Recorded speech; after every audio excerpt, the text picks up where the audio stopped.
right. Hello, wine-drinking people. We're back again. Yes, that's right, folks. A lot of drinking yesterday. We had a special dinner last night at Cielo restaurant at the top of the Boca Raton Resort with a group called the Wine Wizards. Okay, a lot of wine groups out there. But if you get an invitation from this one, the Wine Wizards, to go to dinner, you should take it. Because let me tell you, if their dinners are anything like the dinner we had last night, it was absolutely phenomenal. So I've been up here for dinner a couple times, and I would have to say these guys, some of the most accommodating people of any restaurant that I've been to in South Florida. Again, last night I had a glass for each and every wine that I had on the table until the end of the night. There's not many places that can supply 11 glasses per person for 15 people.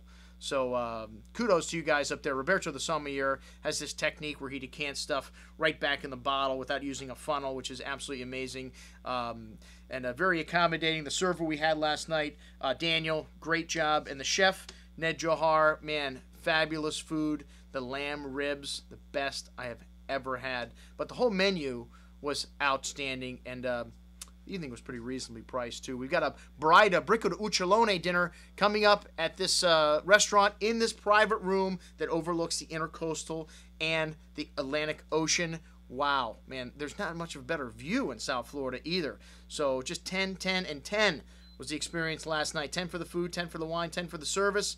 We're going to give it 4 10s and a 10 for the view also. That's our highest score here at the Wine Watch. Well, let's get into the wines we had to drink last night. We started out with a 1998 Billicart Semon Cuvée Nicolas Francois out of Magnums.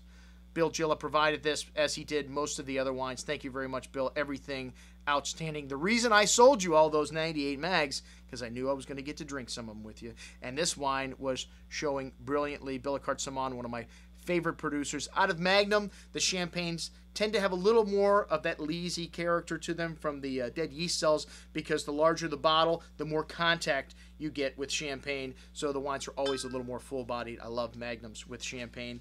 Unfortunately, we're out of this one. We have no more. Okay, next up, Mr. Hermes Ortiz donated a few things to the party. The 2006 Chardonnay Peleo from Figgy and the 2007 Paraiso Pinot Noir from Figgy. Both of these wines, outstanding. You guys have heard me tout the Figgy wines before. Out of Magnum format, one of the things I love about Magnum, other than the impressive size, is these wines always age better. And both of these wines had lovely acidity and great freshness, one of the things you need for a wine to age long term. The Chardonnay, I just let open up in my glass the whole night. As I mentioned, I had 11 glasses in front of me before I left, and the Chardonnay just kept getting better and better and better, as did the Pinot. The exotics, floral notes, and the minerality really started coming out in this wine, and again, that freshness just would lead me to indicate that these wines, you could keep at least 10 years, especially in this format in your cellar. So great stuff, both of those wines, Mr. Ortiz.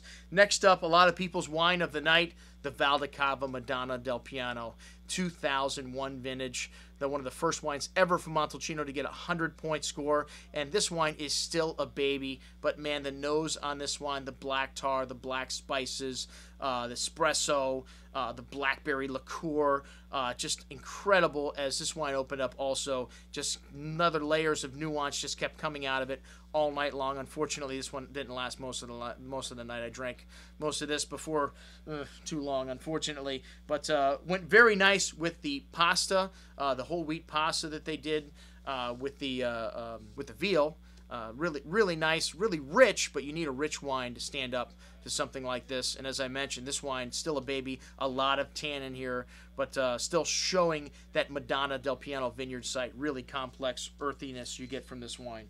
Okay, then we had an Etude Cabernet Sauvignon, which I provided, and the 05 vintage of Etude really showing nice, a little more forward than I would have thought. Some lovely milk chocolate, black cherry, and cassis berry fruit, but the tannins really soft and round. Out of Magnum format, this wine, like I said, showing beautifully. I don't know how much longer you need to keep this. I mean, I would drink it up. It's drinking so good right now. And then the surprise of the night, the Domaine Pailleret Gigondas. And this wine was paired perfectly with the lamb ribs. The garrigue quality that this had, the fresh kind of rosemary and sage herbs, and then the dried flowers worked excellently with the lamb, the gaminess of that, and then the fat It still had enough tannin to match the fat in there. A beautiful pairing, one of the wines of the night for me, because this wine's only like 59 bucks, man. Outstanding juice. Okay, and then if we needed to top that off, we had 2002 Insignia, the wine of the year and the Wine Spectator. This wine drinking very nice, but still had some legs, a little more than the Etude, even though it was a few years older. Still had some tannin, some nice herbaceous quality to this wine, in addition to that chocolate and that lovely over-the-top fruit that you usually get out of Phelps. Starting to mellow out a little bit and really come together nicely. This wine deserved it of its Wine of the Year title. And then dessert. 4 wines for dessert. I'm sorry, I only have 2 bottles of Chateau Yquem up here. We had 3 vintages of Yquem last night for dessert. The 2003 Dal Forno Amarone was a lot of people's wine of the night once that came out. This wine over the top in style. Balsamic vinegar, cherry liqueur, exotic spices, and just 17.5% alcohol. Even though this wine is thick, it is still balanced and fresh on the finish. For those of you that can see really good, this is the Valpolicella. You're right. We're out of Amarone, unfortunately. But we do have a little Valpolicella from Dal Forno in the store. Almost equally as hard to find and as good as most people's Amarone. And then a couple vintages of Chateau Yquem where we had 96, 97, and 2006 to choose from, thanks to Dr. Manny Gonzalez. Very generous. Every dinner I've been to, this gentleman has pulled out some incredible wines. The 97 was my favorite wine of the night because it was the most evolved. It had this lovely honeyed character, apricots, candied pineapples, and a little bit of that mushroomy character that you start to get out of Yquem once it gets some age to it. The 06, though, beautiful right now. A lot of people's wine of the night. And that's the great thing about Sauternes to me. You can drink them young, and you can keep them for a very long time. Well, that's what I had to drink last night, folks. I'm your host, Andrew Lampazone for the Wine Watch, signing off, saying remember, always drink the good stuff first.